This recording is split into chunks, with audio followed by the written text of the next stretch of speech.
आज का वीडियो मैं उन लोगों के लिए बना रहा हूँ जो इस साल ही नया मछली पालन शुरू करना चाहते हैं या प्लानिंग कर रहे हैं कि आईएमसी से यानी कि रोहू, कतला, मृगल, कॉमन ग्रास ये सारे मछली को लेके पालन शुरू करना चाहते हैं। और इंटेंशन इन लोगों का है कि स्पॉन यानी तो धानी से शुरू करें। जी हाँ दोस्तों, तो स्पॉन या धानी से शुरू करने का बजाय शायद ये हो सकता है कि कम पैसा में बहुत ज्यादा सीड मिलता है, चाहे वो धानी में भी बहुत ज्यादा मिलता है या स्पॉन में मिलता है। तो फ्राई, फिंगरलिंग, ईयरलिंग ये सारे मछली सेम बजट में इतना ज्यादा क्वांटिटी में नहीं मिलता जिस बजट में स्पॉन या धानी मिल जाता है। तो शायद एक ही एक वजह हो सकता है। लेकिन क्या आप जानते हो कि धानी या स्पॉन में से कौन सी आपको ज्यादा चूज करना है, यानी कि कौन सी आपको सिलेक्ट करना है। अगर आप सिर्फ यही प्लानिंग कर चुके हो कि मैं धानी या स्पॉन से शुरू करूं, तो ये दोनों में से आपके लिए कौन सी इजी हो सकता है, आपके लिए कौन सी बेनिफिशियल हो सकता है, आप ये दोनों में से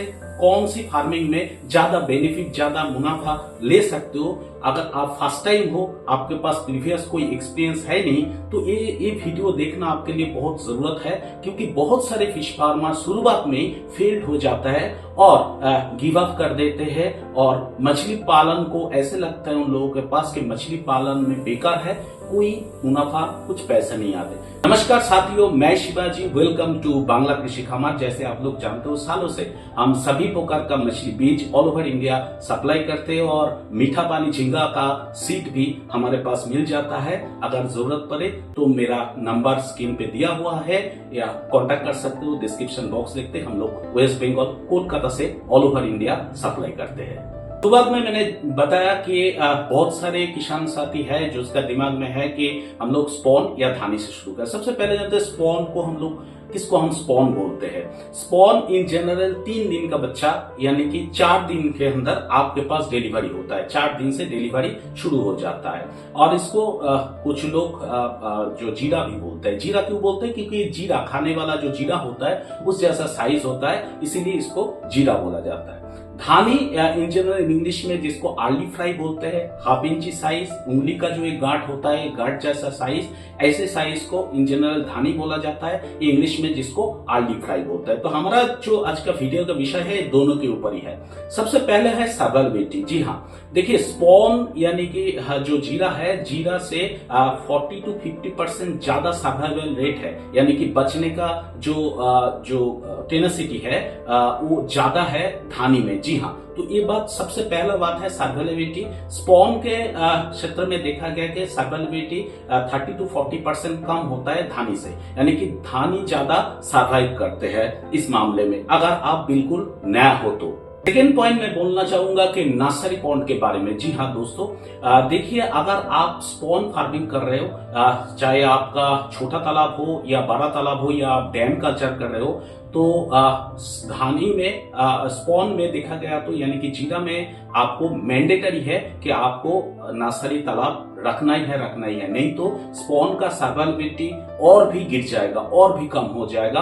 10,000 स्क्वायर फीट में भी आप नर्सरी बना सकते हो।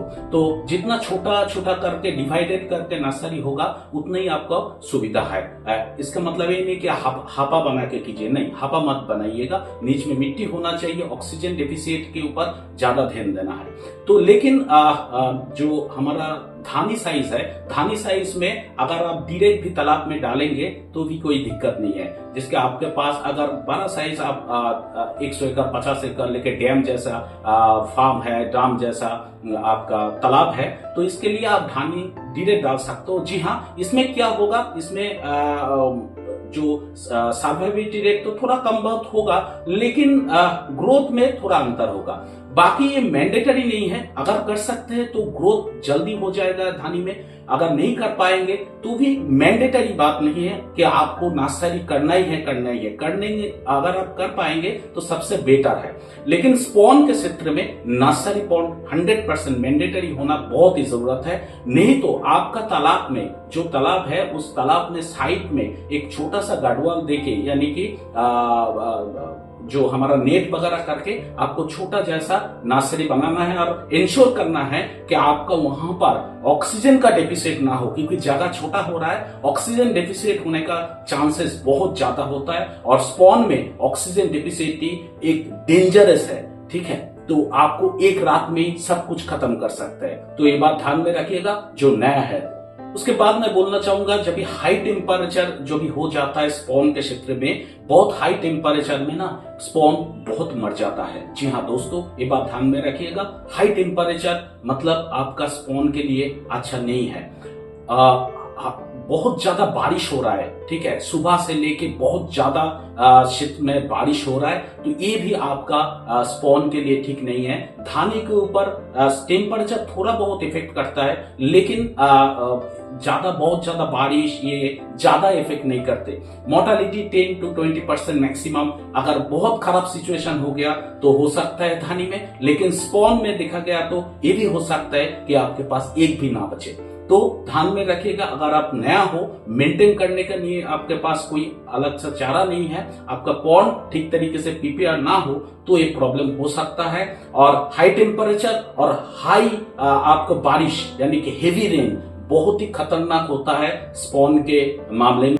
उसके बाद मैं बोलना चाहूंगा फ्रॉग के बारे में, यानी कि फ्रॉग जो होता है वो फ्रॉग ज्यादा हानिकारक से उसका जो बच्चा होता है, जिस बच्चा का अभी तक हाथ पैर नहीं हुआ है, वो बच्चा बहुत ही खतरनाक होता है स्पॉन के क्षेत्र में। जी हाँ, तो आपका तालाब में अगर फ्रॉग वगैरह हो तो आपका स्पॉन का पेट वो फाड़ देते हैं, चीप देकर मार देते हैं। वो एक बहुत ही खतरनाक होता है फ्रॉग का बच्चा। फ्रॉग का बच्चा इतना ज्यादा इफेक्ट नहीं कर सकते धानी के क्षेत्र में, तो आप धानी में इतना ज्यादा वो इफेक्ट नहीं कर सकते।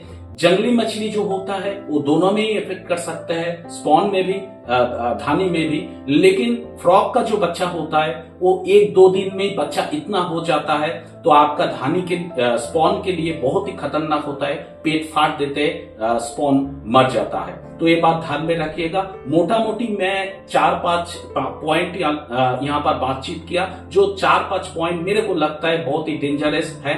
ऊपर से आपको स्पॉन को कैसे पालना है, क्या करना है, इसके ऊपर मेरा अलग से वीडियो है, आप देख सकते हो मेरा चैनल में, अगर आप स्पॉन को अलग से फार्मिंग करना चाहते हो। लेकिन अगर आप नया हो तो मेरा ओपिनियन है एकदम बिल्कुल नया हो, आपके पास कोई टेक्निकल पर्सन नहीं है, कोई आदमी नहीं है, कोई फिशरी आदमी नहीं है, आप एकदम बिल्कुल नया हो, तो मेरा ख्याल से आप धानी से शुरू कीजिए, कम क्वांटिटी से शुरू कीजिए। बजट इतना नहीं है तो कम क्वांटिटी से शुरू कीजिए, लेकिन धानी के ऊपर ही ज्यादा कंसंट्रेट कीजिए, यानी कि आर्ली फ्राई के ऊपर आपके लिए बेनिफिशियल होगा। नहीं तो नेक्स्ट साल ऐसे लगेगा कि मछली पालन फालतू की चीज है, कोई इसमें प्रॉफिट आते नहीं है। तो छोटे से वीडियो था, मैंने कोशिश किया जितना हो सके, बहुत ही छोटे इस वीडियो में मैंने बातचीत करने का।